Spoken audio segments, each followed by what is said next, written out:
10, 9, 8, 7, 6, 5, 4, 3, 2. Bismillah, langsung saya yang membacakan untuk mengawali. Bismillahirrahmanirrahim. Halaman 168. Hijrah Umar bin Khattab dan kedua sahabatnya. Ibnu Ishaq meriwayatkan dari Nafi, dari Ibnu Umar, radhiyallahu anhum, dari Umar.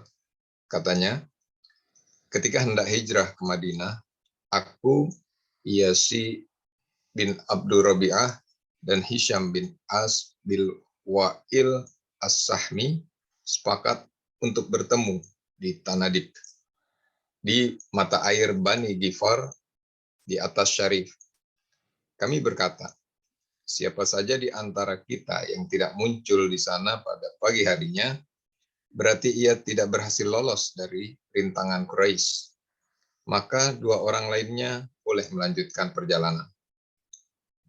Aku dan Inasyi sudah sampai di Tanaib pagi-pagi, sedangkan Hisham tidak muncul karena ditahan dan dipaksa murtad oleh kaum Quraisy. Sesampainya di Madinah, kami singgah di tempat Bani Amr bin Auf di Kuba.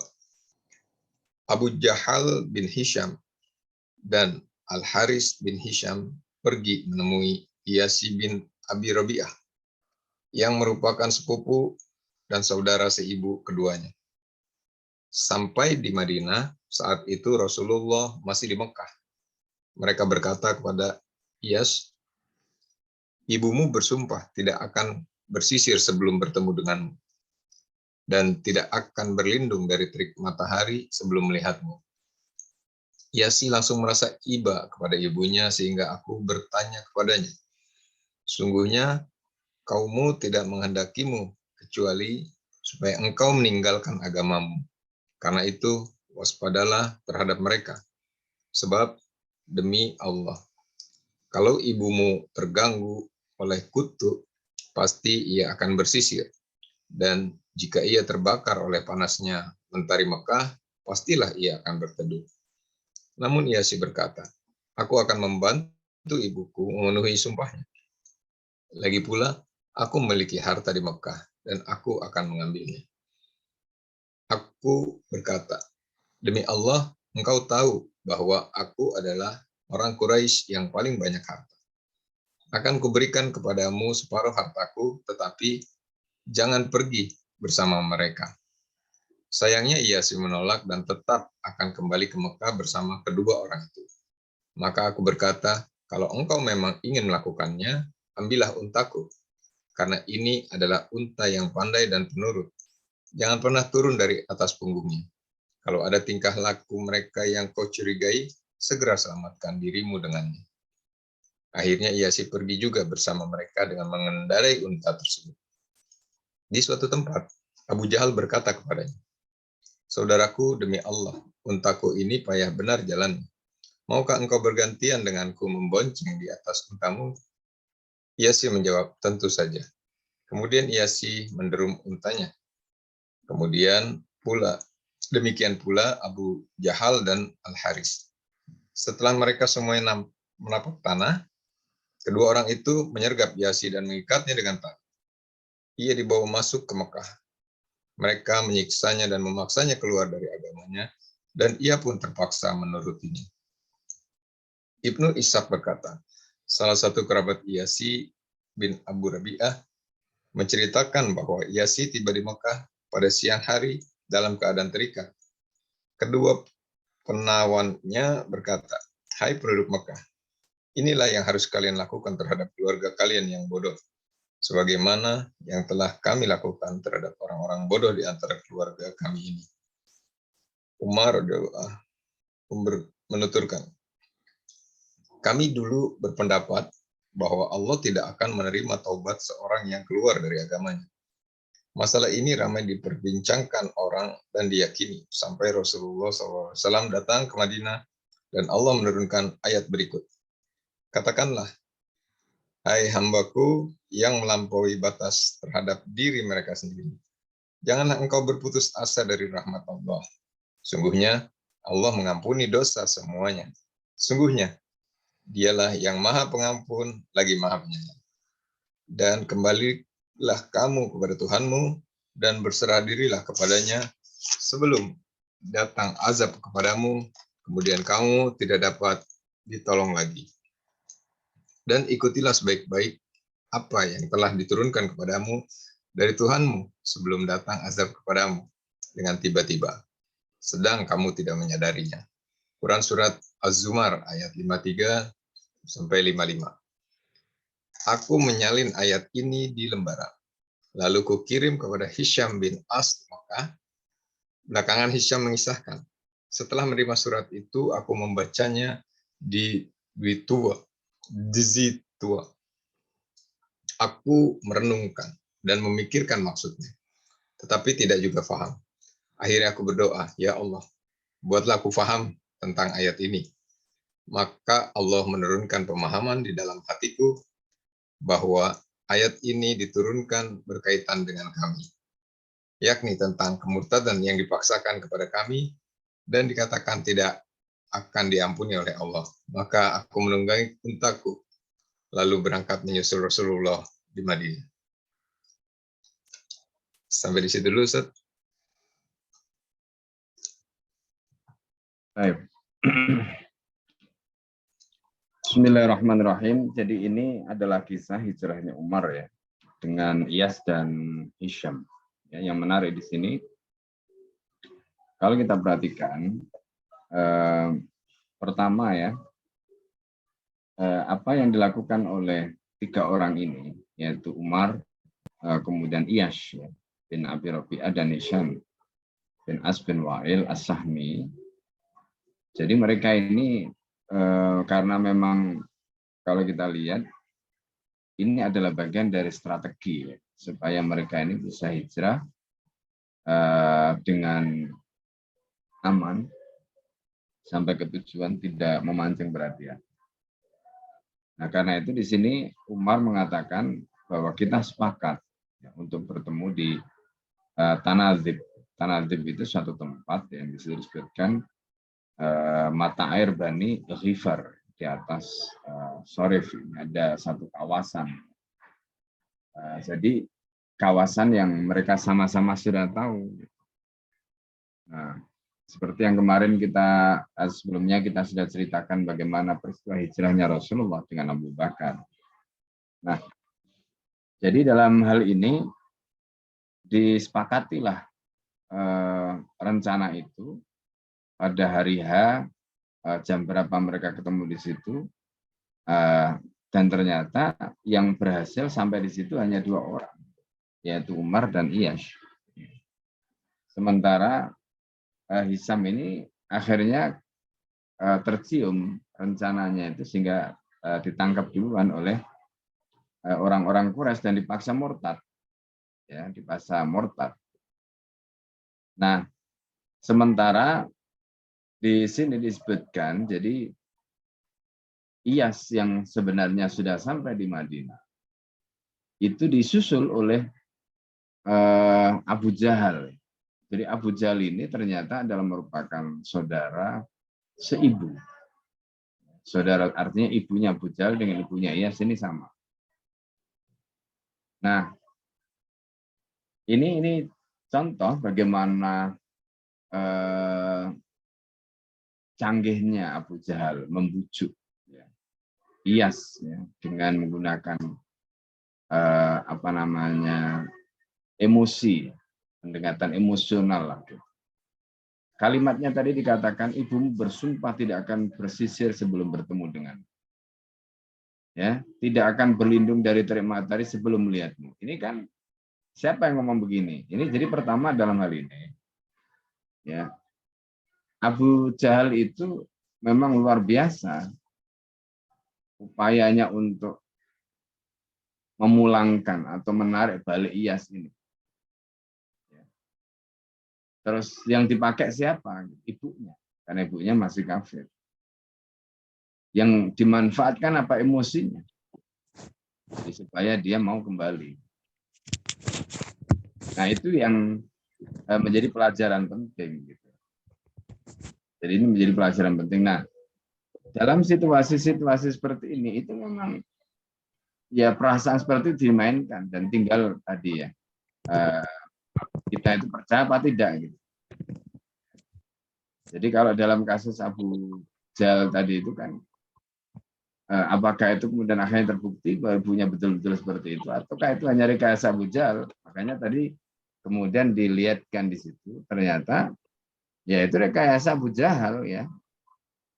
Jadi di sini disebutkan Iyas itu langsung merasa iba sehingga aku berkata kepada sungguhnya kamu tidak mengendakimu kecuali supaya engkau meninggalkan agamamu.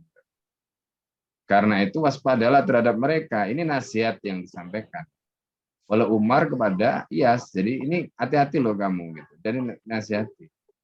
Jadi hati-hati ini sebenarnya cuma tipu muslihat mereka gitu. Ya. Supaya kamu itu balik lalu kemudian kamu murtad lagi.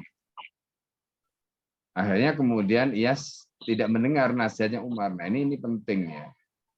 Jadi ini penting. Sudah sampai di Madinah, akhirnya dia percaya dengan informasinya Abu Jahal, lalu kemudian dia dinasihati Umar, dia nggak dengar. Gitu. Akhirnya Iyas berkata apa? Aku akan membantu ibuku memenuhi sumpahnya. Lagi pula aku memilih harta di Mekah. Aku memiliki harta di Mekah dan aku akan mengambilnya kata. Nah ini yang kemudian akhirnya membuat Iyas itu kembali gitu. Ya. Lalu Umar mengatakan demi Allah engkau tahu bahwa aku adalah orang Quraisy yang paling banyak harta. Akan kuberikan kepadamu separuh hartaku tetapi jangan pergi bersama mereka kata Umar bin Khattab. Jadi Umar ini sudah tahu itu muslihat gitu. Ya kan? Nah, sayangnya Iyas ini tidak mendengar nasihatnya Umar. Ya, Iyas tetap dengan apa yang disampaikan lebih percaya kepada Abu Jahal. Nah, ini pelajaran penting ya bagi kita. Nah, di sini dikatakan akhirnya apa? Ya, Iyas itu kembali bersama kedua orang itu. Lalu Umar mengatakan apa? Kalau engkau memang ingin melakukannya, ambillah untukku untaku karena ini adalah unta yang pandai dan penurut. Ya, jangan pernah turun dari atas punggungnya, kata Umar itu. Kalau ada tingkah laku mereka yang kau curigai, segera selamatkan dirimu dengannya, kata Umar kepada Iyas. Gitu. Karena unta ini kan juga termasuk hewan yang pintar sebenarnya. Akhirnya Iyas pergi ya bersama mereka dengan mengendarai unta yang diberikan oleh Umar itu. Nah, di suatu tempat Abu Jahal berkata kepada Iyas, saudaraku demi Allah, untaku ini payah benar jalannya katanya. Maukah engkau bergantian dengan untaku membonceng di atas untamu? Nah, ini lagi-lagi. Siapa namanya? Iyas ini dikibuli oleh Abu Jahal. Ya, ini. Kata Iyas, ya tentu saja. Nah, karena ini memang saudara seibu ya. Jadi saudara seibu. Nah, bodohnya Iyas ini lugu gitu loh. Ya. Jadi dibujuk Abu Jahal seperti itu, mau saja, akhirnya dibonceng Abu Jahal itu. Nah, kemudian Iyas itu menderumkan untanya, demikian pula Abu Jahal dan Al-Haris. Nah, setelah mereka semua menapak tanah, kedua orang itu menyergap Iyas. Akhirnya mengikatnya dengan tali dibawa masuk ke Mekah. Mereka menyiksanya dan memaksanya keluar dari agamanya dan ia pun terpaksa menurutinya. Nah, ini yang terjadi pada Iyas. Ya. Nah, Ibnu Ishaq berkata, salah satu kerabat Iyas, ya, bin Abi Rabi'ah itu menceritakan bahwa Iyas ini tiba ke Mekah pada siang hari dalam keadaan terikat. Ya, kedua penawannya berkata, hai penduduk Mekah. Nah inilah yang harus kalian lakukan terhadap keluarga kalian yang bodoh. Sebagaimana yang telah kami lakukan terhadap orang bodoh ini. Jadi ini pelajaran penting. Jadi jangan pernah percaya ya, dengan orang yang memusuhi Islam. Ya, jangan pernah percaya dengan orang yang memusuhi Islam. Nah, ini penting. Dan nasihat yang tulus dari orang yang ikhlas tadi itu harus kita dengar. Dan kemudian kita laksanakan pada waktunya. Nah, ini adalah akibat ketika Iyas tadi itu tidak mendengarkan nasihat Umar dan ketika Iyas tadi itu tidak mengambil nasihat pada waktunya, akhirnya terlambat. Ya kan? Akhirnya terlambat. Nah, di sini disebutkan kami dulu berpendapat bahwa Allah, ini kata Umar ya, tidak akan menerima taubat seseorang yang keluar dari agamanya. Nah, masalah ini ramai diperbincangkan orang dan diyakini sampai Rasulullah datang ke Madinah. Dan kemudian Allah menurunkan ayat ya terkait dengan apa namanya peristiwa tadi, itu surat Az-Zumar ayat 53 ya. Jadi surat Az-Zumar ya ayat 53 sampai ayat 55 ya. Nah, di dalam surat Az-Zumar ayat 53 sampai 55 itu di situ diceritakan tentang bagaimana Allah Subhanahu wa taala mengampuni lah ya. Jadi Allah itu mengampuni mereka gitu. Ya karena apa yang mereka lakukan tadi. Jadi di dalam ayat 53 di situ Allah menyatakan Qul ya ibadiyalladzina asrafu ala anfusihim, kata Allah, hai ya katakanlah Muhammad, wahai hambaku ya, alladzina asrafu ala anfusihim la taqnatu min rahmatillah. Ya, yang mereka melampaui batas atas diri mereka, janganlah kalian putus asa dari rahmatnya Allah. Innallaha yaghfiru dzunuba jami'an. Allah itu mengampuni semua dosa. Ya. Innahu wal ghafurur rahim, sesungguhnya Dia itu Maha Pengampun lagi Maha. Kemudian di ayat berikutnya wa anibu ila rabbikum, dan bertobatlah kamu kepada Tuhan. Wa aslimu lahu min qabli ayatiyakumul adabu tsumma la tunsaru. Dan masuk Islamlah kamu atau tunduklah kamu kepadanya sebelum datang pada kalian adab, kemudian kalian tidak akan selamat. Wattabi'u ahsana ma unzila ilaikum rabbikum min qabli ayatiyakumul adabu baghtatan wa antum la tashkurun. Dan ikutilah ya ahsana ma unzila ilaikum, yang lebih baik dari apa yang diturunkan kepada kalian dari Tuhanmu, min qabli ayatikumul adabu baghtatan, sebelum adab itu datang tiba-tiba kepada kalian, wa antum la tashkurun, dan kalian tidak menyadari. Nah, ini ayat yang turun ya terkait dengan peristiwa tadi. Lalu kemudian aku menyalin ayat ini di lembaran, kata Umar. Lalu kukirimkan pada Hisham bin Al-As di Mekah, termasuk juga Iyas tadi. Kan Hisham dipaksa murtad, Iyas dipaksa murtad ya. Nah, belakangan Hisham itu menceritakan, setelah kami menerima surat itu, aku membacanya di Tua. Di Tua itu seperti kita pernah sampaikan, itu adalah tempat yang menjadi persinggahan Rasulullah. Sebelum Rasulullah masuk ke kota Mekah, ketika Rasulullah dari Madinah. Ya, seperti pada saat Umrah Hudaybiyah dan sebagainya, itu Rasulullah singgah di situ. Di situ ada sumur ya yang menjadi tempat ya peristirahatan ya. Nah, kemudian aku merenungkan dan memikirkan maksudnya, tetapi tidak paham juga katanya. Akhirnya aku berdoa, ya Allah, buatlah aku paham tentang ayat ini. Lalu Allah menurunkan pemahaman di dalam hatiku. Ayat ini diturunkan berkaitan dengan kami. Ya, artinya mereka yang murtad tadi. Ya, yakni tentang kemurtadan yang dipaksakan kepada kami, dan katakanlah ya, dan katanya tidak akan diampuni oleh Allah karena isunya begitu. Maka aku pun menunggangi untaku lalu berangkat menyusul Rasulullah SAW di Madinah, karena sebelumnya ditahan karena nggak bisa berangkat. Nah, ini adalah kisah tentang Iyas dan Hisham. Nah, jadi pelajarannya seperti yang tadi sudah kita lihat dan kita sudah sampaikan. Jadi dalam kasus Iyas tadi dia sudah berhasil, tapi kemudian berhasil dibujuk, berhasil ditipu, berhasil di apa namanya istilahnya provokasi ya, dengan menggunakan perasaan atau emosinya tadi, dengan memanfaatkan ibunya dan sebagainya. Nah, ini pelajaran penting. Ya, jadi ujian-ujian iman itu kadang-kadang datangnya dari berbagai macam penjuru, berbagai macam sisi. Ya. Nah, karena itu nasihat orang-orang soleh, dalam hal ini Umar bin Khattab tadi itu luar biasa sebenarnya. Tapi sayangnya dia tidak mendengarkan. Soal harta yang harusnya ditinggalkan, dia masih mikir. Padahal sudahlah, nanti pasti Allah akan ganti. Lebih baik imannya yang dipertahankan. Ya, kata Umar tadi, loh, kalau kamu soal harta, aku itu lebih banyak harta aku tinggalkan di Mekah. Tapi akhirnya dia tetap saja.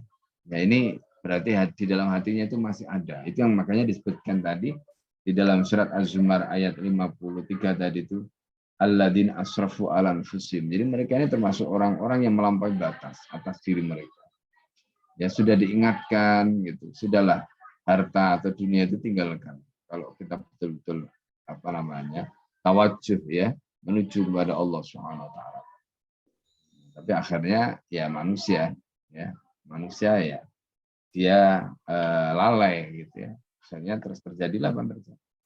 Ya, tapi di sini pelajarannya Allah masih memberikan kesempatan pada mereka sehingga akhirnya mereka diberikan kesempatan untuk bertobat dan akhirnya menyusul Rasulullah Shallallahu Alaihi Wasallam. Nah, ini baik ya, itu dalam kasus hijrahnya Umar, Iyas dan Hisham. Ya, terus Ya, kita lanjutkan. Silakan mau dilanjutkan dulu atau ada pertanyaan monggo. Ya baik, buat teman-teman sekaligus kesempatan juga sebelum kita lanjut ke hijrahnya Utsman bin Affan. Bagi ada teman yang masih ingin bertanya ataupun menambahkan wawasan, dipersilahkan.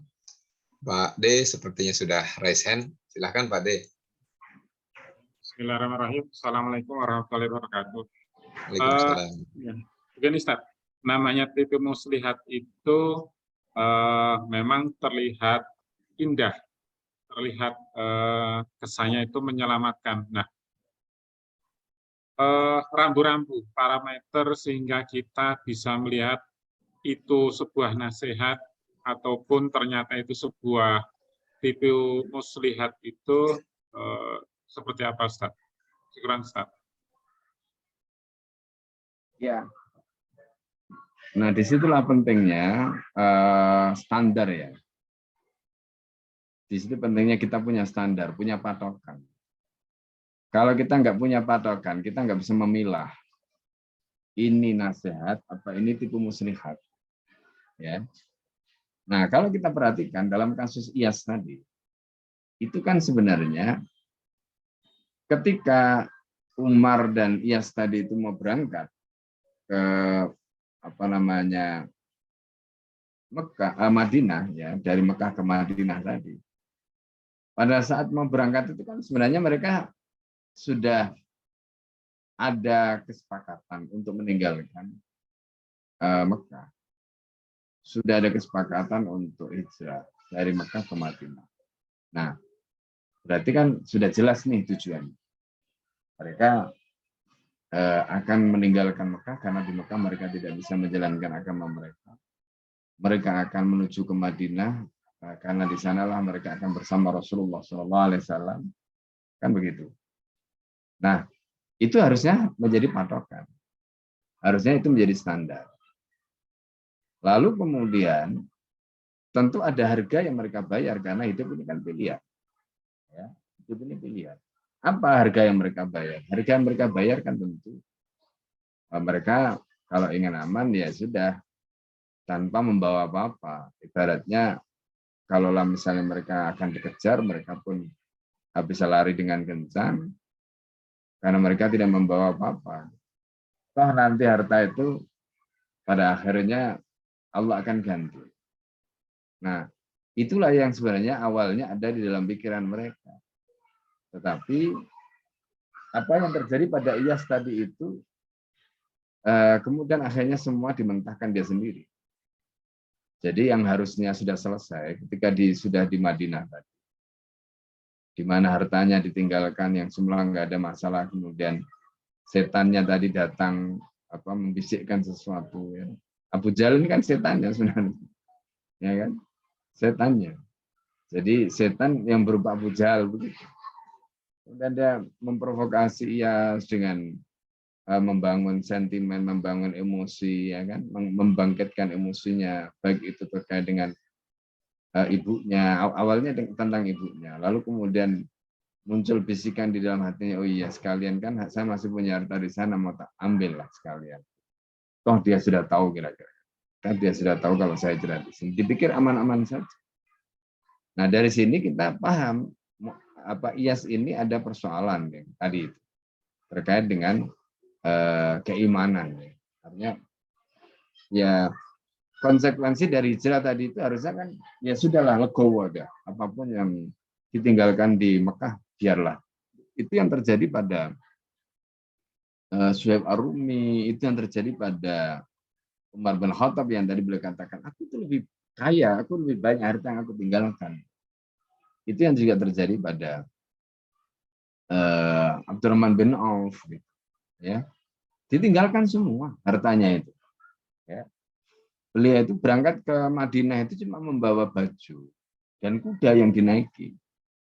Nah, Umar tadi juga sama sebenarnya gitu, nggak membawa apa-apa. Suhaib Ar-Rumi itu ditinggalkan semua kekayaannya sampai Rasulullah mengatakan qad aflaha Suhaib, qad aflaha Suhaib.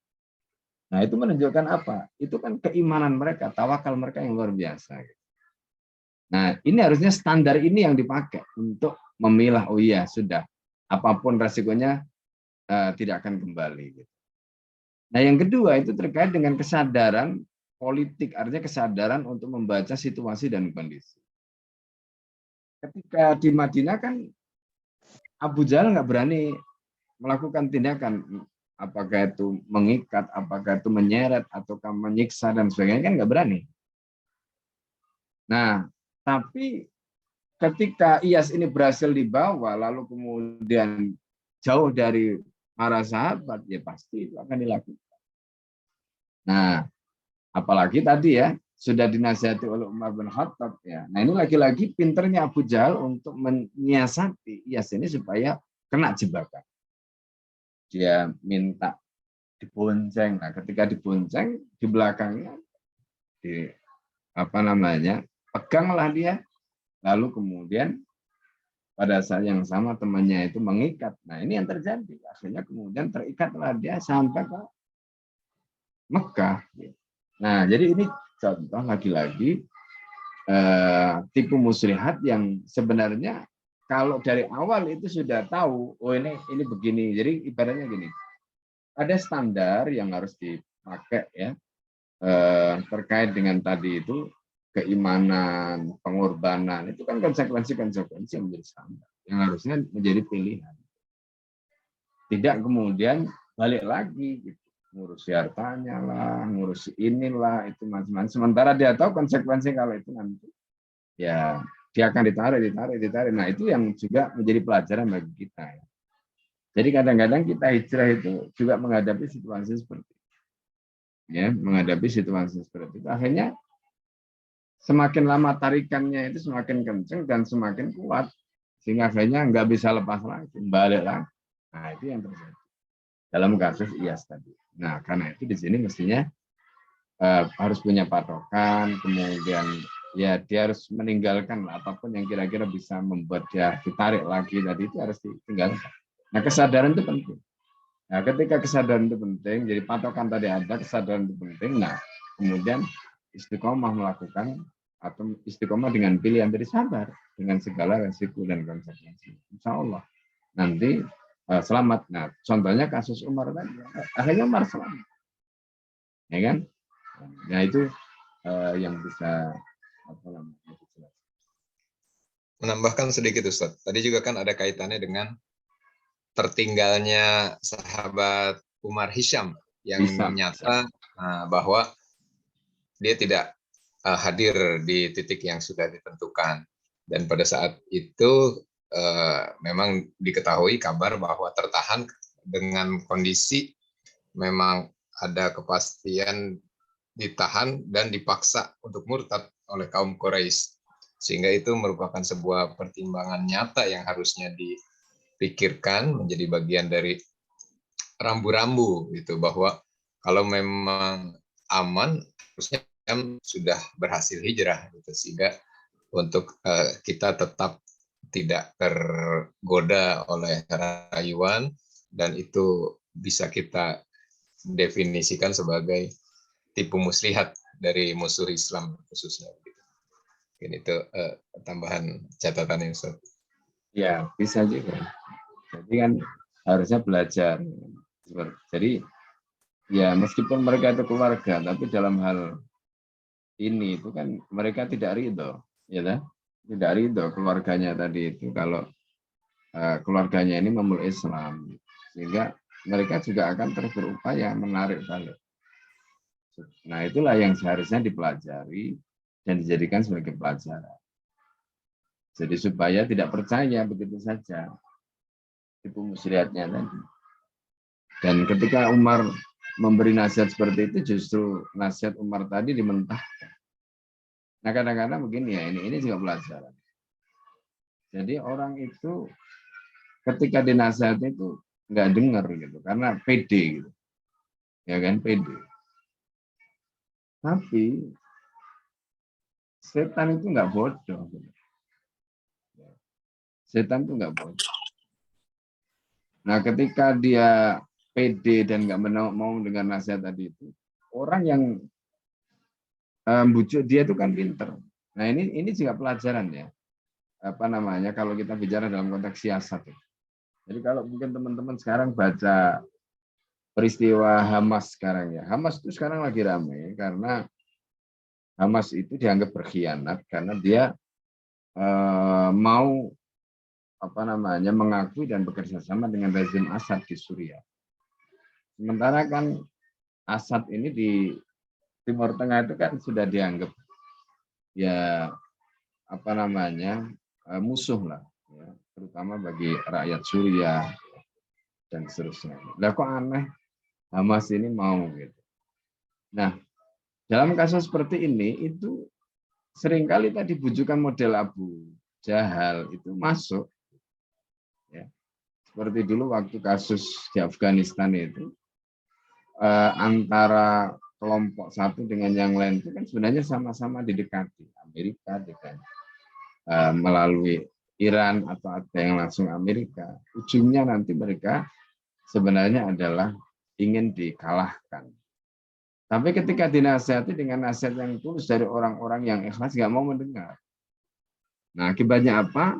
Ibaratnya setannya itu tidak terlalu jauh masuk di dalam tubuh mereka. Susah ditarik lagi. Justru akhirnya hancurlah mereka. Nah, ini yang sering kali terjadi.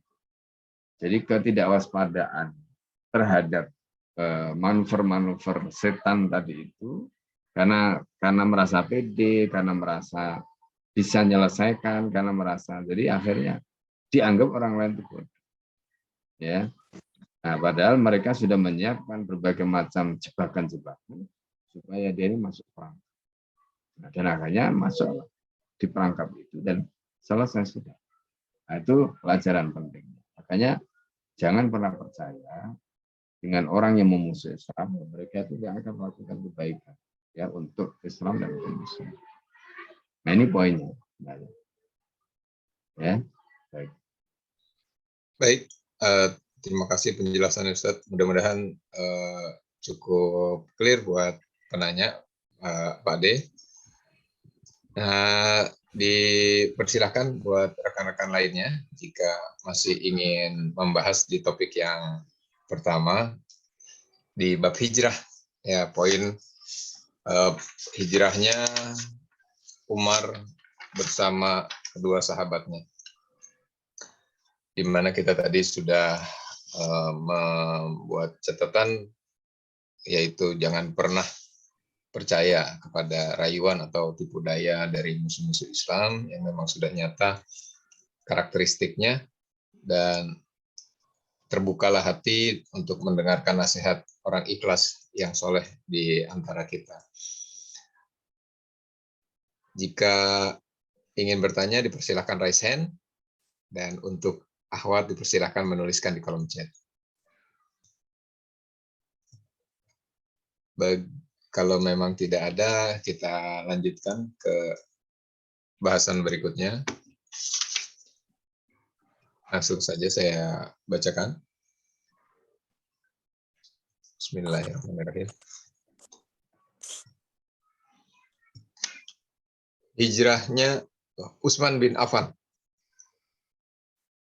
Baihaqi meriwayatkan dari Qatadah. Katanya, orang pertama yang hijrah kepada Allah bersama keluarganya adalah Utsman bin Affan radhiyallahu anhu. Aku mendengar Nadar bin Anas berkata, aku mendengar Hamzah, yaitu Anas berkata Utsman bin Affan hijrah bersama istrinya, Ruqayyah, putri Rasulullah, ke Habasyah. Cukup lama Rasulullah tidak mendengar kabar tentang mereka. Ketika kemudian datang seorang perempuan Quraisy dan berkata, Muhammad, aku melihat menantumu bersama istrinya. Rasulullah bertanya, bagaimana keadaan mereka? Perempuan itu menceritakan, aku melihatnya menaikkan istrinya ke punggung keledai yang lambat jalan, sedangkan ia menuntun keledai itu. Rasulullah berdoa, semoga Allah menyertai mereka. Sungguhnya, Utsman adalah orang pertama setelah Lut yang berhijrah dengan membawa keluarganya. Lanjut. Baik, sampai situ dulu. Oh, cukup. Baik. Kita bahas dulu. Jadi ini riwayat terkait dengan hijrahnya Utsman ya. Jadi di dalam riwayat ini Al-Baihaqi menceritakan dari Qatadah. Jadi orang yang pertama kali hijrah kepada Allah bersama keluarganya adalah Utsman bin Affan. Sebenarnya seperti yang kemarin kita sudah ceritakan ya. Jadi hijrahnya Utsman itu yang pertama bukan hijrah ke Madinah. Beda dengan Umar. Kalau Umar itu tidak ikut dalam hijrah sebelumnya. Jadi hijrahnya Umar itu di Madinah saja. Nah, jadi dalam hal ini Utsman bin Affan, kalau kita lihat di sini, orang yang pertama hijrah kepada Allah bersama keluarganya itu adalah Utsman bin Affan. Aku mendengar Nadar bin Anas, ya. Aku mendengar Hamzah, yaitu Anas berkata, Utsman bin Affan berhijrah bersama istrinya Ruqayyah binti Rasulullah ke Habasah. Nah ini, Habasah, ya, artinya ini bukan hijrah yang ketiga. Kemarin yang kita sudah ceritakan ada 3 kali hijrah.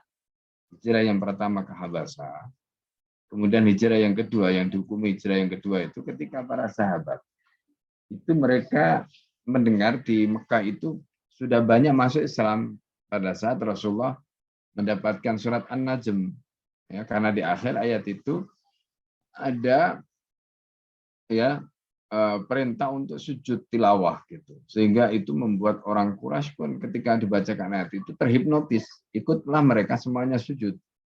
Nah, saat mereka ikut sujud, lalu kemudian tersebar berita bahwa orang Quraisy ini sudah masuk Islam. Sampailah berita itu ke Habasah. Maka orang-orang yang sudah hijrah ke Habasah, sebagian ingin kembali ke Mekah, ya, maka mereka kembali ke Mekah. Nah, rupanya ketika mereka kembali ke Mekah, ternyata informasinya tidak seperti yang mereka persepsikan. Sebagian balik lagi, nah ini yang kemudian dihukumi hijrah yang kedua. Gitu. Dan sebagian lagi tetap di Mekah tidak kembali. Nah, itu. Baru kemudian nanti ada hijrah yang disebut hijrah ketiga, yaitu hijrah ke Madinah. Ya, nah, itu makanya disebut ada 3 kali hijrah.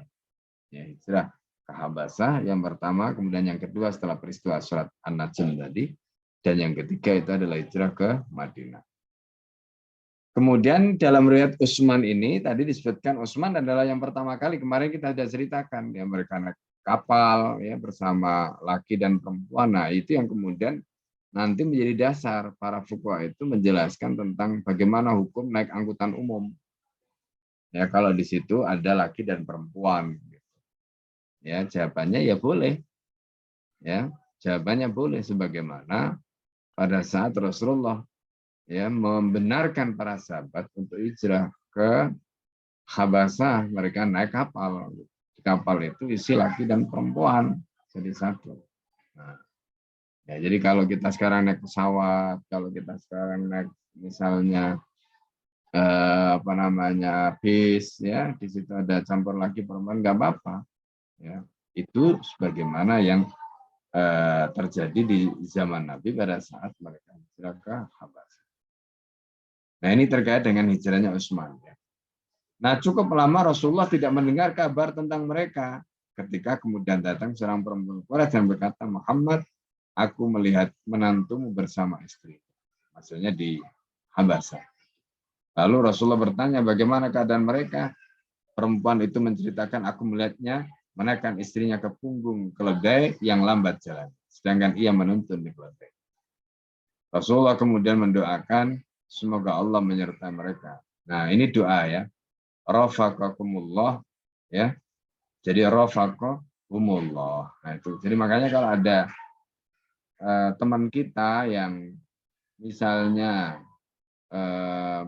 safar atau apa, ini doanya ya, rafaqakumullah bil amni wassalam. Jadi semoga Allah membersamai kalian ya dengan al-amni, keamanan wassalam dan keselamatan.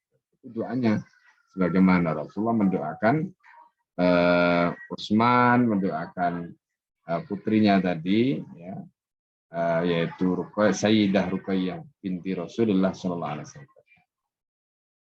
Nah, kemudian di sini disebutkan sesungguhnya Utsman adalah orang pertama setelah Lot, ya, alaihissalam yang berhijrah dengan membawa keluarganya. Ini kata Rasulullah Shallallahu Alaihi Wasallam. Ya, itu terkait dengan hijrahnya Utsman. Baik, silakan kalau ada yang ingin apa atau ada hal yang ingin ditanyakan dari penjelasan. Baik, silakan teman-teman sekalian untuk khusus bahasan yang baru saja kita ulas, yaitu terkait hijrah Utsman bin Affan yang menjadi keluarga pertama atau pasangan pertama yang hijrah ke Madinah. Dipersilakan raise hand jika ingin bertanya, dan untuk yang akhwat dipersilakan menuliskan di kolom chat. Jika tidak ada, kita lanjutkan. Bismillahirrahmanirrahim. Hijrah Ali bin Abi Thalib. Ibnu Sa'ad meriwayatkan dari Ali, ceritanya, ketika Rasulullah SAW berangkat hijrah ke Madinah, beliau menyuruhku tetap tinggal untuk menunaikan amanah orang yang masih ada pada beliau. Itu pula sebabnya beliau dijuluki Al-Amin. Aku tinggal selama 3 hari. Aku selalu menampakkan diri dan tidak bersembunyi kendati cuma sehari. Kemudian aku pergi mengikuti jejak Rasulullah SAW hingga tiba di tengah Bani Amr bin Auf. Sementara Rasulullah berada di sana, aku singgah ke rumah Ummu Kulsum binti Al-Hind, dan di sana pula Rasulullah SAW tinggal.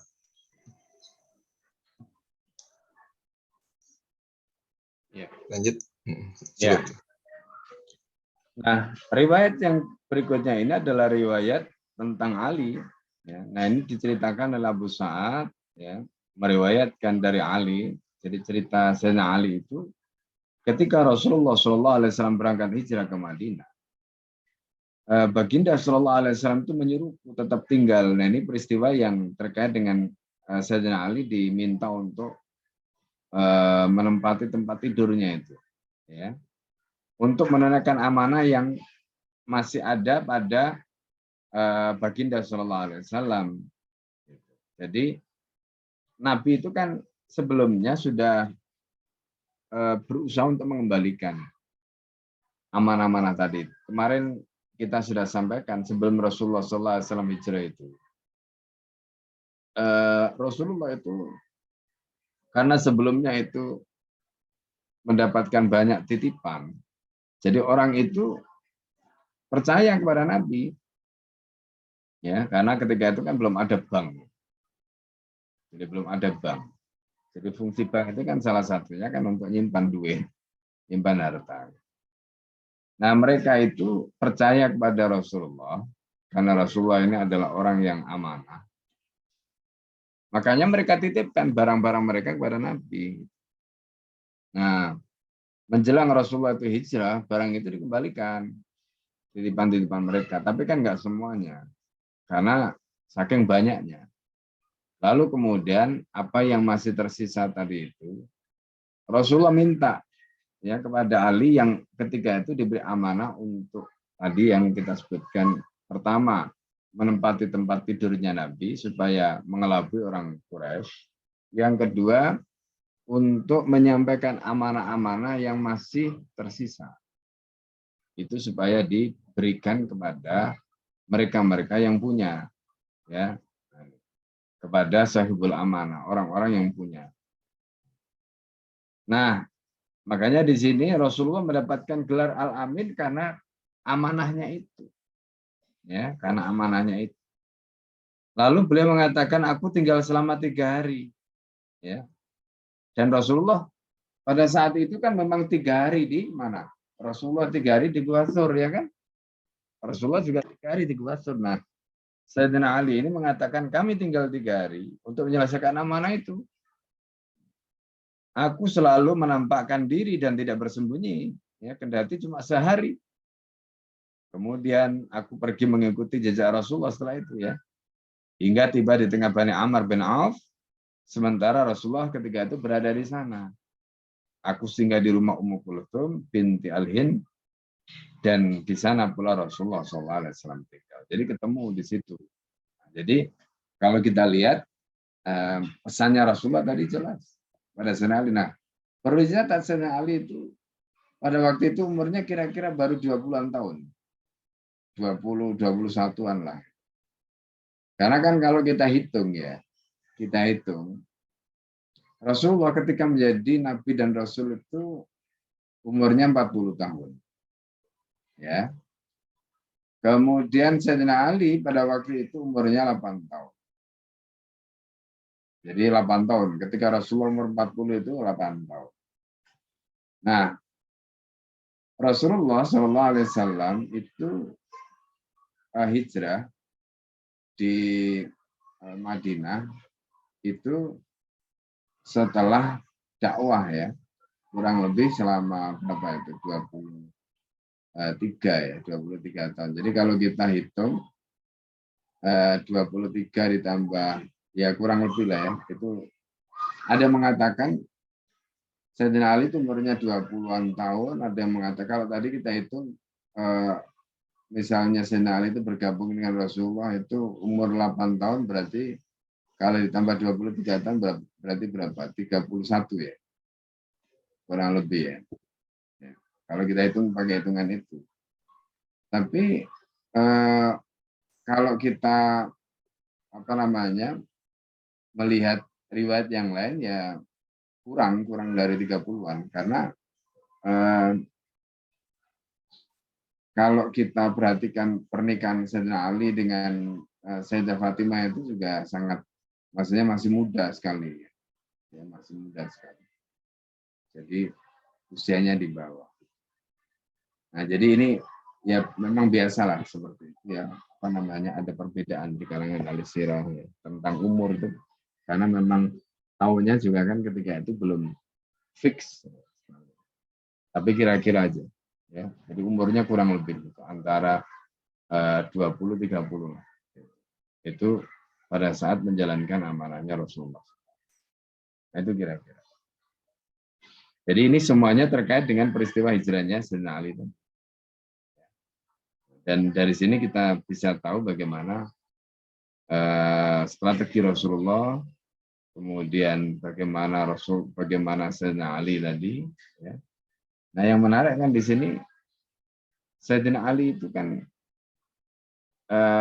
istilahnya bisa lolos, ya, nggak ada yang menghalangi, nggak ada yang, kalau kita lihat dalam riwayat ini kan beliau Masya Allah, ya, sampai ke tadi itu disebutkan rumah Ummu Kulthum, ya, kemudian beliau ketemu Rasulullah di situ, aman gitu, ya, aman. Nah, pertanyaannya kemudian kenapa Rasulullah dikejar-kejar, ya, karena kan Rasulullah pemimpinnya, karena sampainya Rasulullah ke Madinah itu menjadi penentu. Kalau nanti Rasulullah berhasil ditangkap dan nggak sampai ke Madinah, kan negara Islam nggak akan berdiri. Karena mereka sudah tahu adanya baiat, ya kan, adanya baiat. Meskipun ini belum baru dugaan, karena ketika mereka melakukan konfrontasi, mengkonfrontir informasi itu kepada orang-orang di Madinah, mereka belum dapat konfirmasi karena semuanya tutup mulut.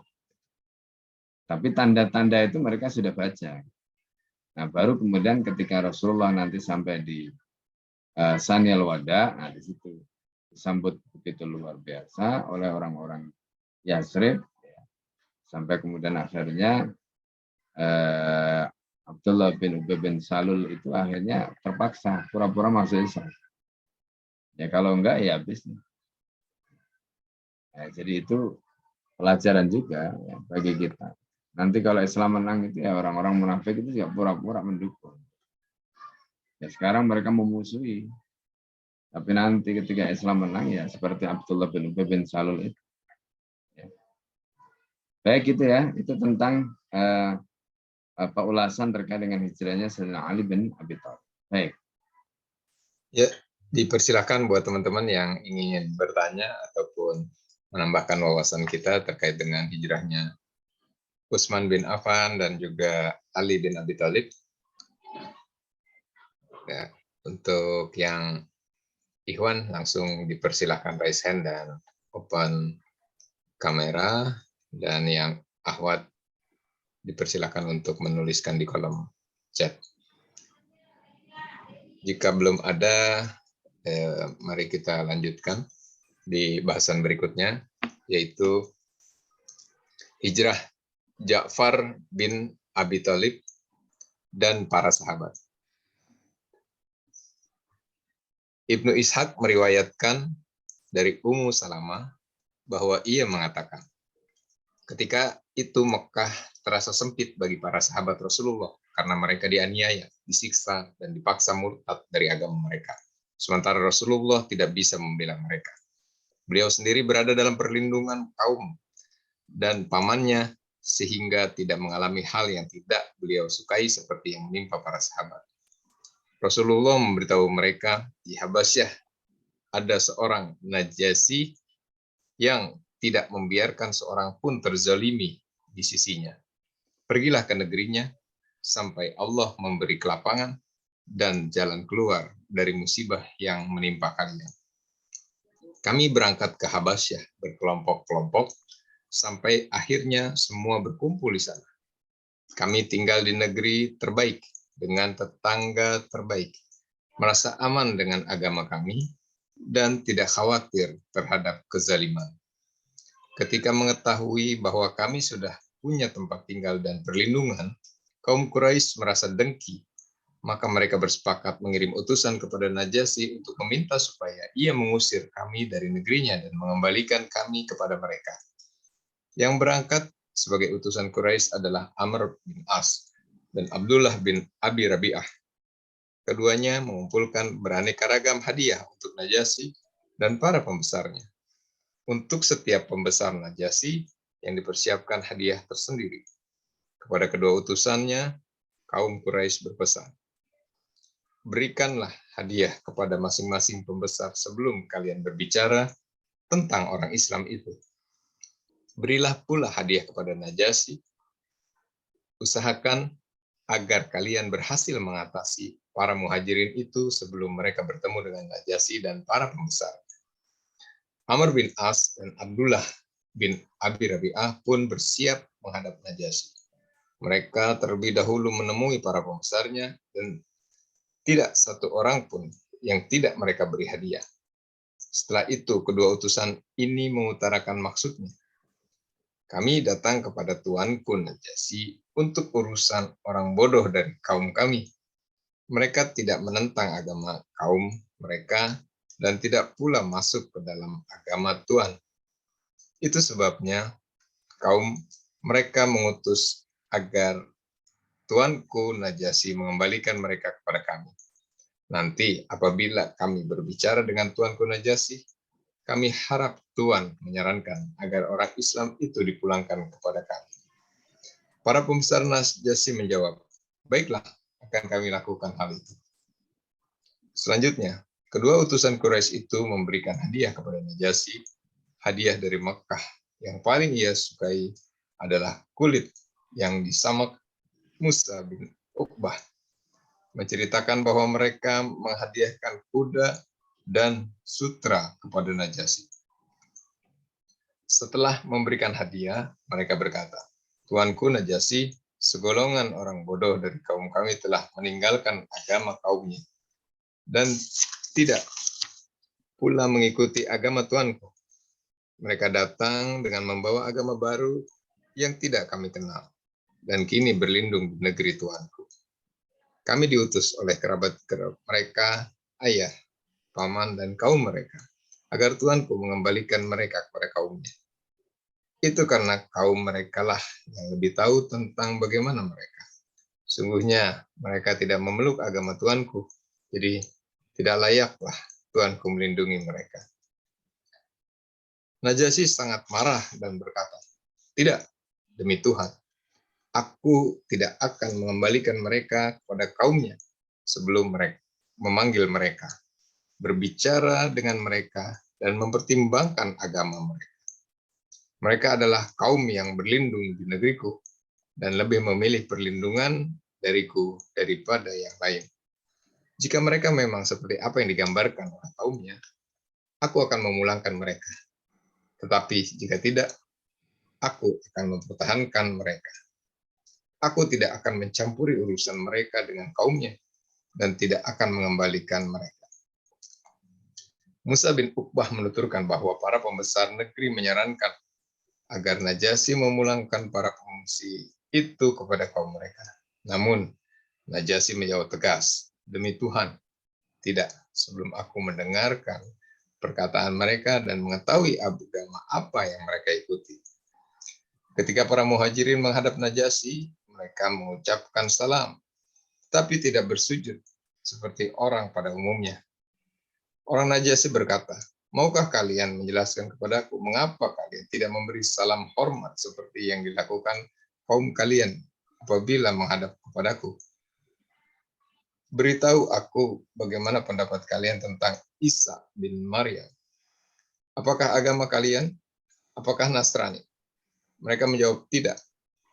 Najasyi bertanya lagi, "Apakah kalian beragama Yahudi?" Mereka menjawab, "Tidak." Najasyi bertanya lagi, "Apakah kalian mengikuti agama kaum kalian?" Mereka menjawab, "Tidak." Najasyi bertanya lagi, "Jadi, apa agama kalian?" Mereka menjawab, "Islam." Najasyi melanjutkan pertanyaannya, "Apa Islam itu?" Mereka menjawab, "Kami menyembah Allah dan tidak mempersekutukannya dengan sesuatu pun." Najasyi bertanya, "Siapa yang membawa agama ini kepada kalian?" Mereka menjawab, "Yang membawanya adalah seorang laki-laki dari kaum kami sendiri. Kami sangat mengenal dirinya dan nasabnya. Beliau diutus oleh Allah kepada kami, sebagaimana dia telah mengutus para rasul kepada orang sebelum kami. Beliau menyuruh kami melakukan kebaikan, bersedekah, memenuhi janji, menunaikan amanah. Beliau melarang kami menyembah berhala dan memerintahkan kami untuk menyembah Allah yang Maha Esa tanpa sekutu. Kami mempercayai beliau sehingga kami bisa mengetahui firman Allah dan apa yang beliau bawa dari Allah. Namun, karena kami melakukan hal demikian, kaum kami memusuhi kami dan memusuhi Nabi yang benar itu. Mereka tidak mempercayainya dan berusaha membunuhnya. Mereka juga menghendaki kami kembali menyembah berhala. Itu sebabnya kami melarikan diri ke negeri Tuhan, demi menyelamatkan agama dan diri kami dari kaum kami." Najasyi berkomentar, "Demi Allah, sungguhnya ini adalah Mishkat yang darinya muncul agama Musa." Ja'far melanjutkan, mengenai salam hormat, Rasulullah SAW mengajarkan bahwa salam hormat penduduk surga adalah Assalamu alaikum. Beliau memerintahkan untuk menggunakan salam ini Karena itu kami memberi salam kepada Tuanku dengan salam yang kami gunakan di antara kami. Adapun Isa bin Maryam adalah hamba dan utusan Allah. Kalimat Allah yang diturunkan kepada Maryam dan ruh darinya, beliau adalah putra sang perawan suci.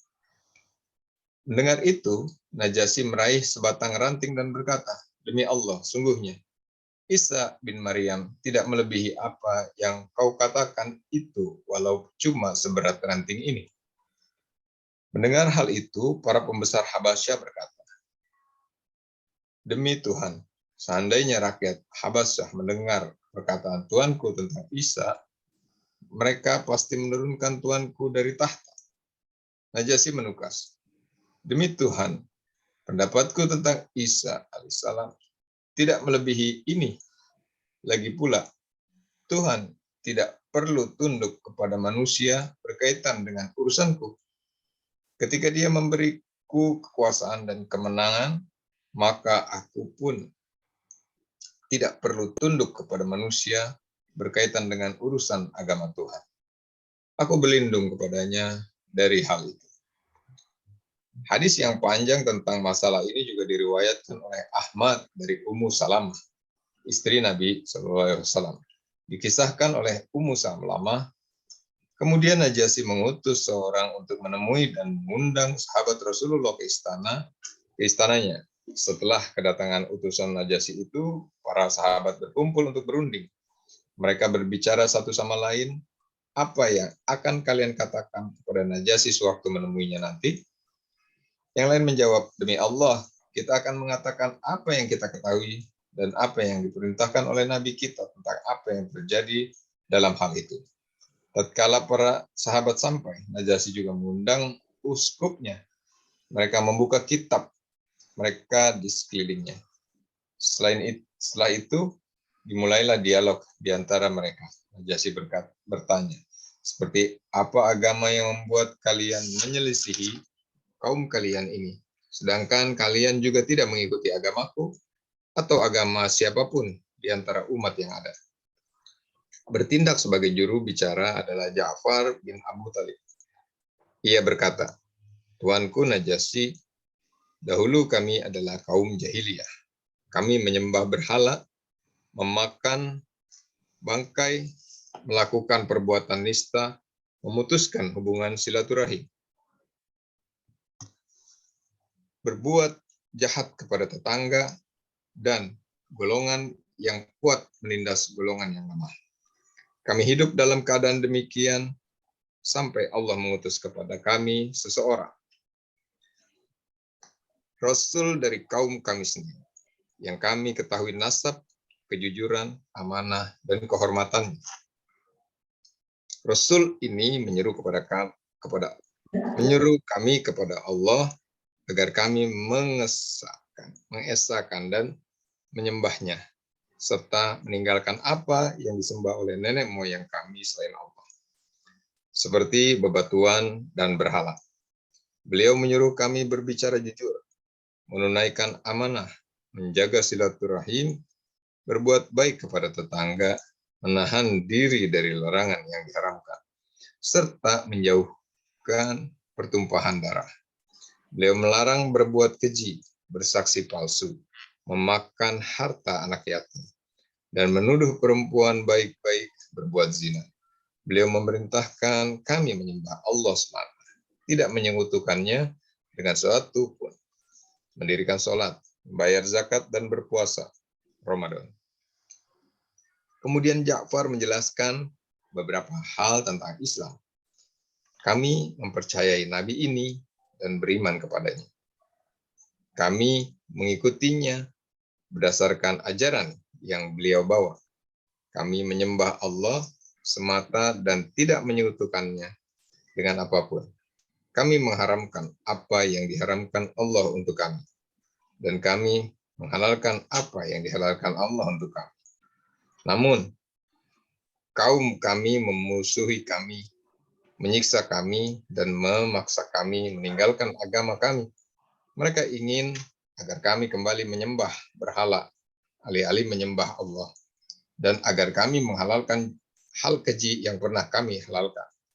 Karena mereka menindas kami, menzalimi kami, menjatuhkan kami dalam kesusahan, dan menghalangi kami untuk memeluk agama ini, maka kami pergi dari negeri ini dan memilih Tuanku di atas yang lain. Kami lebih suka mendapat perlindungan dari Tuanku, dan kami berharap tidak lagi dizalimi di sisi Anda, Tuanku Najasyi.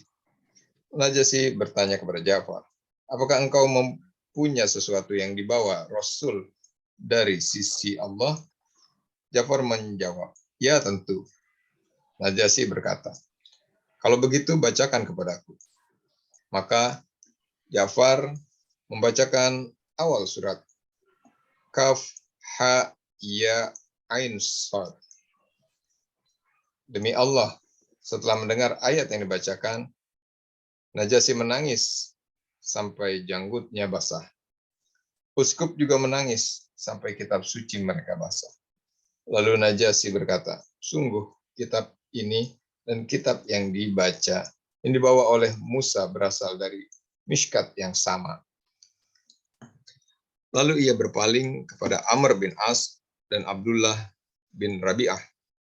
Pergilah, demi Tuhan, aku tidak akan menyerahkan mereka kepada kalian dan tidak akan pernah. Setelah keduanya meninggalkan Balairung Najasyi, Amr bin As berkata, demi Tuhan, aku akan mempermalukan mereka di hadapan Najasyi dengan cara yang akan membuat raja itu menghabisi mereka. Abdullah bin Abi Rabi'ah, orang yang paling berhati-hati di antara keduanya berkata, jangan lakukan, bagaimanapun mereka masih termasuk kerabat kita, meskipun tidak sepaham dengan kita. Amr bin As berkeras, demi Tuhan, akan kuberitahukan kepada Najasyi keyakinan mereka bahwa Isa bin Maryam adalah seorang hamba.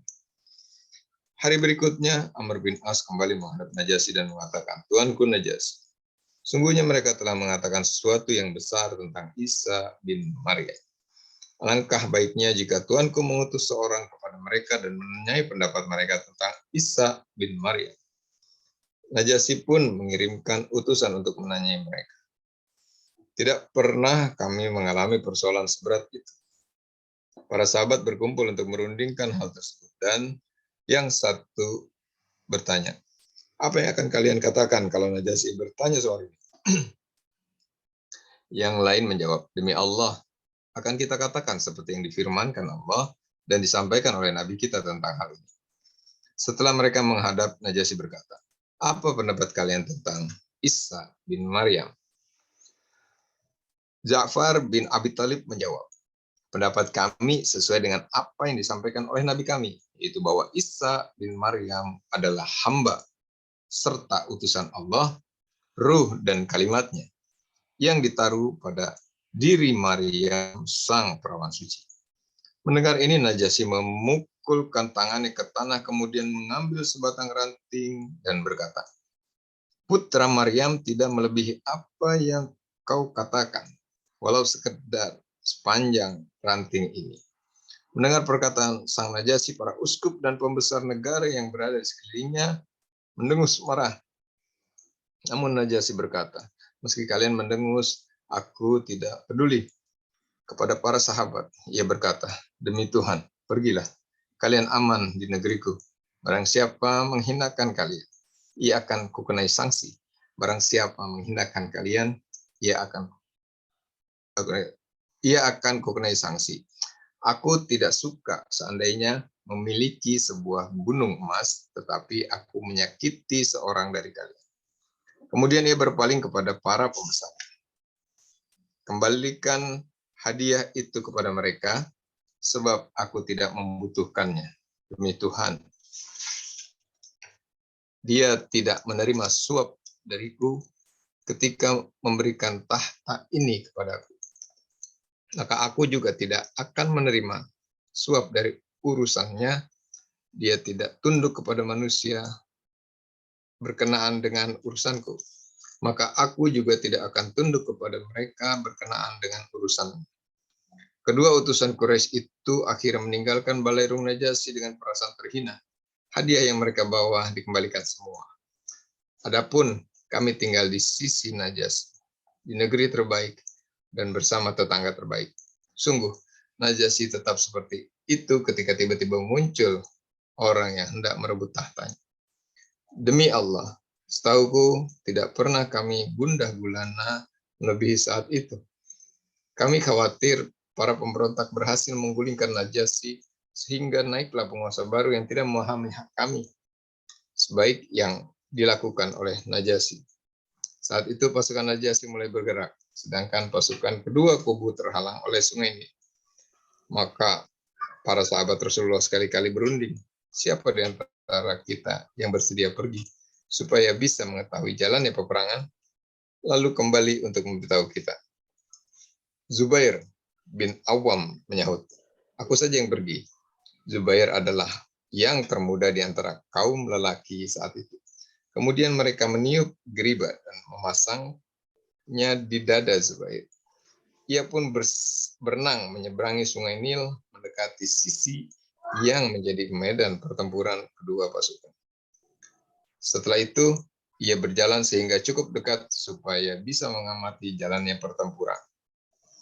Kami berdoa semoga Allah memberikan kemenangan kepada Najasyi, memperkokoh kedudukannya di negerinya, dan pemerintahan Habasyah tetap di tangannya.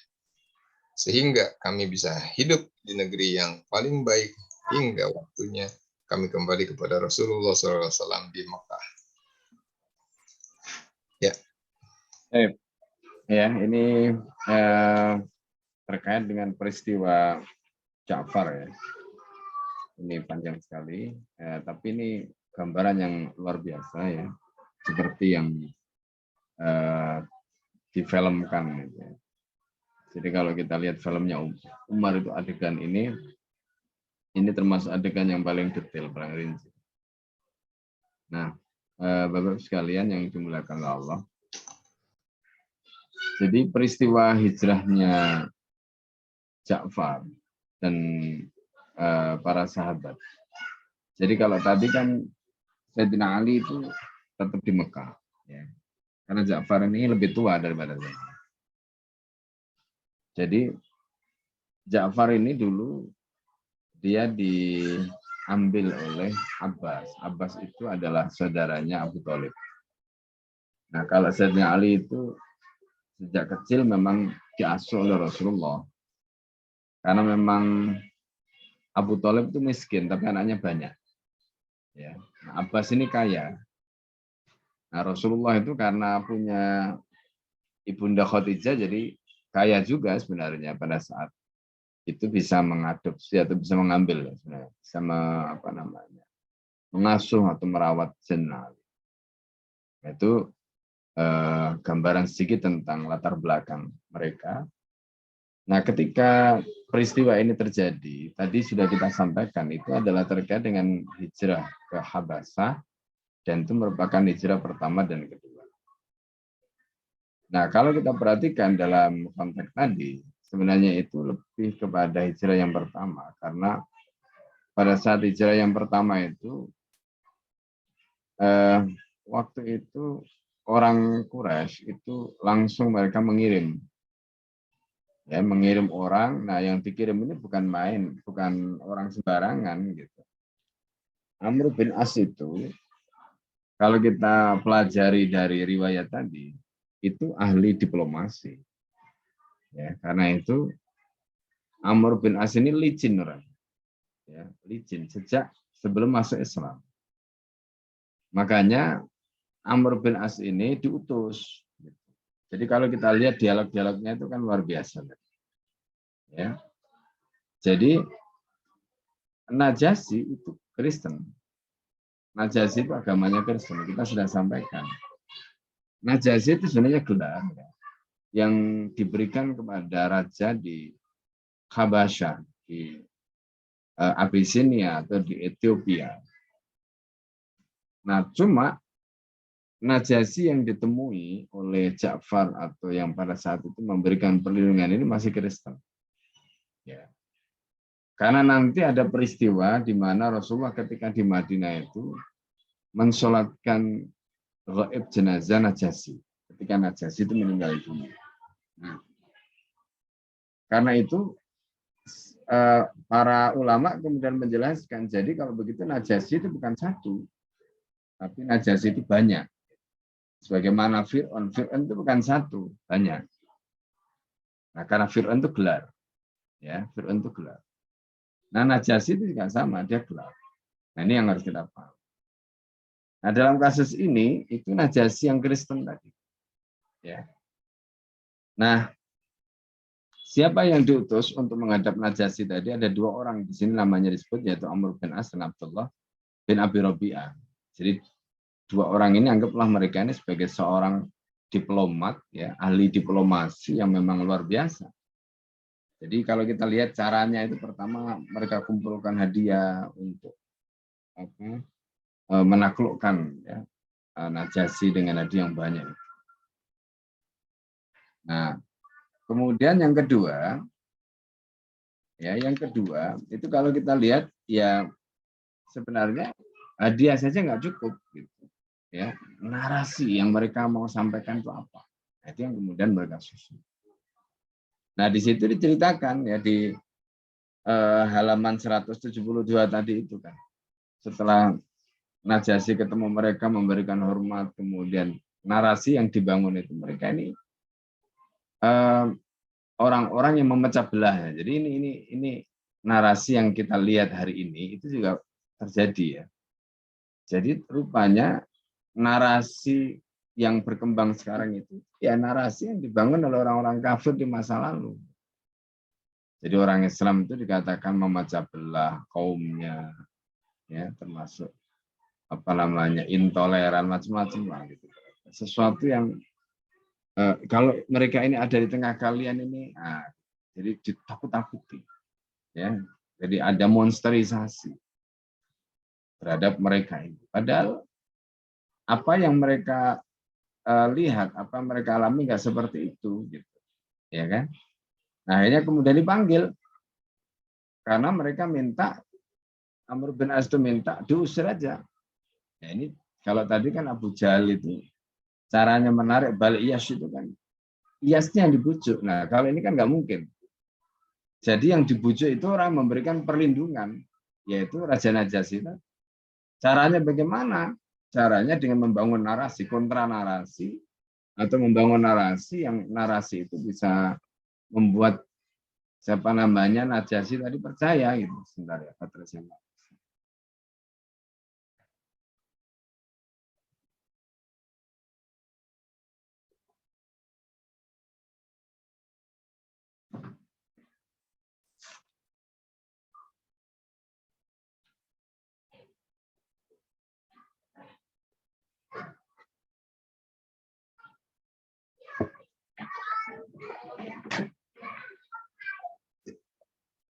Ya.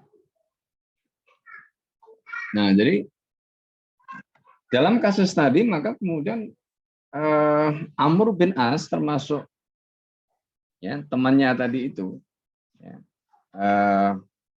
Abdullah bin Abi Rabi'ah tadi itu mencoba untuk membangun narasi kepada Najasyi itu. Ya, narasinya terkait dengan tadi yang sudah disampaikan diantaranya bahwa ini orang-orang yang memecah belah kaumnya lah, yang macam-macam tadi itu. Nah, di sini kemudian dijelaskan. Jadi mereka itu nggak memeluk agama seperti kamu dan sebagainya itu. Maka kemudian dipanggil gitu. Dipanggil, setelah dipanggil kan terjadi dialog. Nah, dari dialog itu saya tanya, kamu mau apa? Apakah agamamu itu seperti agama Nasrani? Kata dia, tidak. Apakah kamu memeluk agama Yahudi? Tidak. Terus agamamu apa? Islam. Terus siapa membawa Islam itu? Nah, terus beliau tidak menyebutkan nama, tapi kemudian cerita, ya, telah diutus pada kami orang yang kami kenal nasabnya, kejujurannya, ini itu macam-macam. Jadi narasi, jadi untuk menjelaskan tadi, ya.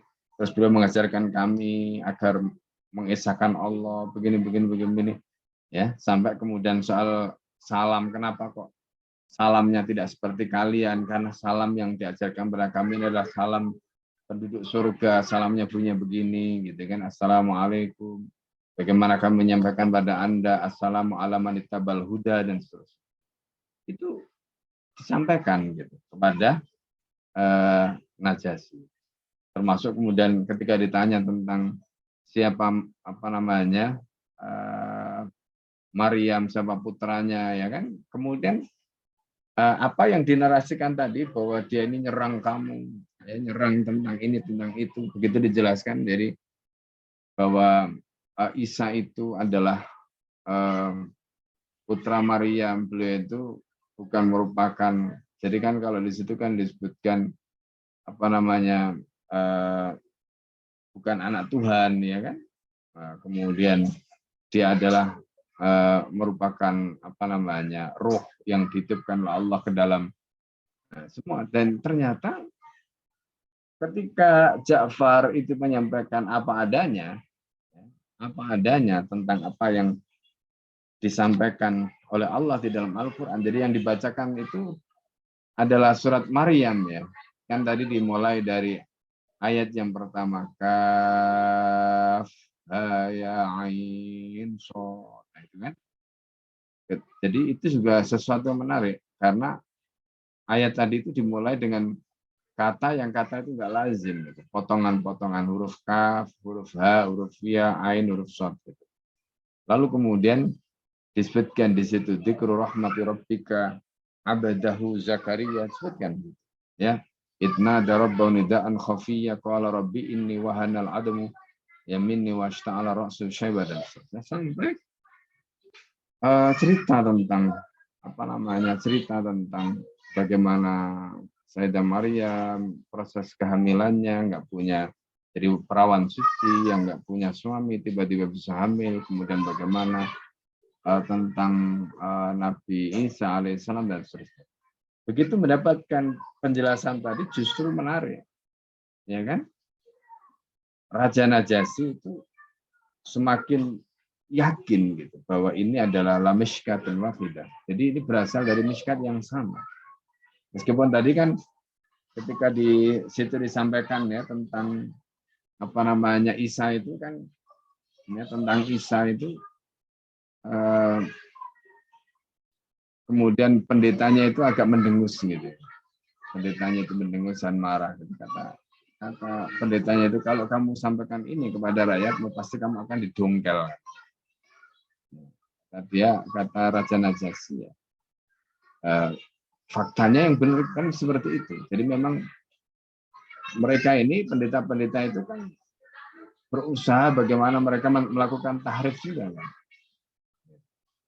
Nah, jadi melakukan tahrif, melakukan pemalsuan kitab suci, seperti yang kita lihat. Jadi pendek kata, apa yang disampaikan oleh Amr bin As, ya, kemudian Abdullah bin Rabi'ah tadi itu nggak berhasil. Jadi semua narasi yang mereka bangun itu kemudian akhirnya terpatah. Nah, jadi intinya apa yang disampaikan tadi itu mentah semua. Ya. Termasuk bahkan kemudian Najasyi itu tertarik pengen tahu seperti apa sih ajarannya. Nah, di situ ceritakan, ya, kunna fil jahiliyati ya'kulud dha'ifu ya'kulul qawiyyu minad dha'ifa. Orang yang kuat di zaman jahiliyah dulu, orang yang kuat di antara kami itu memakan yang lemah, sampai kemudian datang kepada kami, ya, seorang utusan yang mengajarkan kepada kami untuk begini begitu. Masya Allah, ya. Nah, di sini pelajarannya, ya. Jadi ini yang sering kita sampaikan pada anak-anak, ya. Coba bayangkan kalau seandainya Ja'far itu nggak hafal Al-Quran, gitu, ya, dalam kondisi seperti itu, atau salah misalnya yang dibacakan bukan surat Maryam, gitu, tapi misalnya yang dibacakan itu laqad kafaral ladzina qalu innallaha salisus salasah, sungguh telah kafir, ya, orang yang mengatakan Tuhan itu 3 dalam 1, ya, itu langsung dibunuh karena ayat yang dibaca salah, ya kan. Nah, jadi di sini pentingnya ulama, pentingnya mubaligh, pentingnya pembandawa itu hafal, gitu. Sehingga dia tahu, oh, ayat ini yang harus saya bacakan. Jangan ayat ini, kalau ayat ini bisa misleading nanti. Ya kan? Nah, jadi yang seperti ini. Karena orang kafir itu selalu mencari celah, mencari kelemahan-kelemahan. Ya kan? Mereka akan selalu mengeksploitasi. Nah, ini yang perlu kita pahami. Ini bahasa diplomasi, ya, bahasa diplomasi. Nah, jadi kesimpulannya seperti itu. Sampai kemudian akhirnya gagal total rencana mereka tadi, hadiah dikembalikan dan sebagainya. Nah, yang menarik di bagian akhir, ya, yang menarik di bagian akhir, nah ini juga menjadi pelajaran nanti bagi kita. Ketika ada upaya di dalam negeri itu untuk menggulingkan Najasyi, ya kan? Jadi ada serangan yang kemudian upaya menggulingkan Najasyi. Kalau seandainya ini kalah, pasti orang-orang Islam tadi itu posisi mereka di sana juga terancam karena yang berkuasa tidak lagi Najasyi yang baik, ya kan? Nah ini yang juga menjadi perhatian kita gitu. Ini kan sirah ya. Dalam situasi seperti itu boleh tidak mendoakan orang ya meskipun dia kafir lah gitu ya, meskipun dia kafir gitu. Karena ini kan yang perang kan kafir sama kafir. Terus mendoakan, ya kan? Mendoakan apa namanya? Kan di situ tadi kami berdoa semoga Allah memberikan kemenangan pada Najasyi. Padahal Najasyi kan kafir gitu. Ya kan? Tapi kan Najasyi yang ini didoakan itu karena kebaikan dia gitu. Nah, ini juga apa? Ya itu tabii lah. Misalnya kayak sekarang lah ya. Misalnya kita kadang-kadang judek ya melihat kondisi yang terjadi terus berdoa ya Allah segeralah tumbangkan misalnya gitu ya. Gantilah penguasa yang lebih baik misalnya gitu. Padahal dua-duanya ini sama-sama nggak menerapkan Islam gitu kan. Jadi ya hal-hal seperti ini itu tabii dalam sifat manusia. Ya, tabii dalam sifat manusia. Nah, jadi itulah kondisinya ya yang kita ambil dari pelajaran Najasyi dengan para sahabat tadi. Intinya bahwa ya dalam mempertahankan Islam dalam situasi seperti itu hal-hal yang luar biasa tadi itu kontra narasinya. Jadi bagaimana Ja'far itu lihai ya dan kemudian berhasil apa namanya membalikkan ya narasi yang jahat tadi itu dengan kontra narasi yang luar biasa. Ini pentingnya kita itu menguasai Islam kemudian tahu kira-kira jadi kalau bahasanya al-jahid itu begini ya, al-aqilu. Jadi orang yang dianggap punya berakal itu adalah manil ladzi ya'lamu ya mata yatakallam wa ma'aman yatakallam wa fima yatakallam. Jadi orang yang berakal itu adalah orang yang tahu kapan dia harus bicara, dengan siapa dia bicara, terus apa yang dia sampaikan. Jadi nggak asal ngomong, gitu. Ngomong itu dipikir. Oh ini saya ngomong dengan orang ini. Nanti kalau saya ngomongnya begini, nanti yang saya targetkan begini, harusnya begini, begini itu orang yang berakal dan Ja'far dalam hal ini lihai sekali. Ya, nah sebaliknya ketika dalam situasi pemberontakan tadi, orang yang kemudian di situ dipilih untuk menyeberangi ya Sungai Nil tadi itu siapa? Orang yang gagah berani, yaitu apa namanya Zubair bin Awam. Nah, jadi sahabat-sahabat Nabi ini masya Allah ya isinya macam-macam. Ada yang intelektualnya kayak Ja'far tadi, ada yang keberaniannya kayak Zubair bin Awam tadi, macam-macam. Dan itu semua lahir dari rahimnya umat. Jadi makanya kalau kita melihatnya hari ini mungkin umat Islam kayak begini gitu ya, yakinlah suatu ketika akan lahir kembali umat dari rahimnya umat Islam ini orang-orang sekali Ja'far, orang-orang sekali Zubair, orang-orang sekali Umar, orang-orang sekali apa namanya Abu Bakar, Utsman dan lain karena rahimnya sama. Rahimnya sama, umat ini sama tubuhnya, rahimnya sama. Hanya kemudian soal waktu dan proses gitu. Jadi kita ini sekarang berusaha untuk melahirkan kembali umat terbaik. Ya, dari rahimnya ini melahirkan generasi-generasi umat terbaik. Nah itu yang kita lakukan. Gitu. Karena rahimnya umat ini sama. Umat ini tubuhnya sama, rahimnya sama. Insya Allah ya dengan cara yang benar, dengan proses yang benar, kita akan melahirkan kembali generasi sekelas Ja'far, sekelas Zubair, Umar, Utsman, ya Sayyidina Ali tadi. Ya begitu Pak. Ya sampai di sini penjelasan yang bisa Al-Fakir sampaikan. Baik, alhamdulillah, masya Allah luar biasa hikmah dari hijrah pertama ya ke negeri Habasyah, di mana sebenarnya itu negeri Nasrani ya, yang dipimpin oleh rajanya yang sangat bijaksana, dan pada saat itu kondisinya sahabat mendengar nasihat dari Rasulullah, yang mana Rasulullah menyampaikan ada negeri dengan pemimpin yang bijaksana, baik, dan bisa bersikap adil kepada siapapun yang berada di bawah perlindungannya. Dan dipersilakan buat teman-teman, sebelum kita tutup, bagi ada yang ingin bertanya atau menambahkan. Ini hijrah pertama berapa banyak Ustadz ya? Sahabat-sahabat yang berangkat? Sekitar kalau di dalam apa namanya bukunya Muhammad Abdul Wahab itu kalau tidak salah 70-an. 70 ya. Kurang lebih. Nanti pastinya nanti saya coba pastikan lagi. Iya. Ya, dipersilakan kepada teman-teman bagi ada yang bertanya. Yang luar biasa, atau mungkin pertanyaannya bisa disimpan untuk pekan depan. Kita akan berjumpa lagi dan sedikit mengulas terkait dengan hijrah pertama ini, dan memang banyak cerita yang menarik di seputar hijrah pertama, dan kemungkinan nanti kita lanjutkan ke berikutnya, yaitu hijrah Abu Salamah dan Ummu Salamah. Dari Ahwat juga di kolom chat rupanya tidak ada pertanyaan.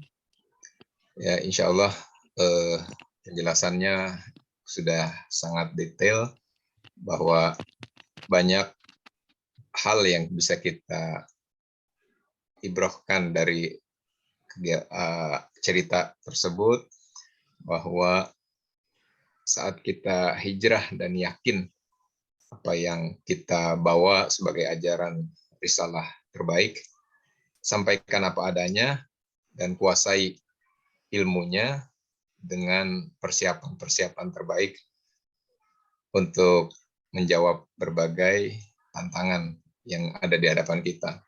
Karena pada dasarnya ilmu risalah yang terakhir pun itu mempunyai hubungan yang kuat terhadap pembawa-pembawa risalah sebelumnya. Sehingga disitulah pertolongan hadir, di mana tersambung makna-makna dari pembawa risalah sebelumnya jika didengar oleh orang-orang yang jernih pikirannya seperti Raja Habasyah ini, sehingga beliau mengaminkan apa pendapat-pendapat yang disampaikan oleh sahabat Ja'far bin Abi Thalib, dan bisa meyakinkan dirinya untuk tetap melindungi, tidak mengembalikan kepada kaum Quraisy yang sudah mencoba sambil membawa sogokan-sogokan berupa hadiah-hadiah yang luar biasa kepada para pemimpin dan juga termasuk kepada dirinya.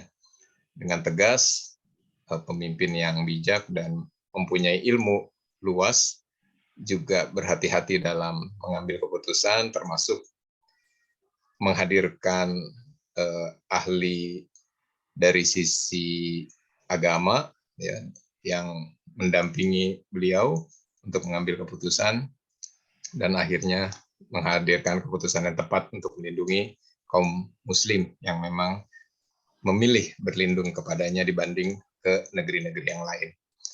Itu mungkin kira-kira ulasan simpulan dari kami, dan kalau memang tidak ada pertanyaan, dipersilakan Ustadz untuk menutup dan baca doa buat kita semuanya, khususnya yang juga sedang menghadapi berbagai tantangan, di mana kita yakini bahwa sejarah itu berulang, dan insya Allah ini bisa menjadi pelajaran-pelajaran kita menghadapi situasi dan kondisi yang kita sedang hadapi di saat ini.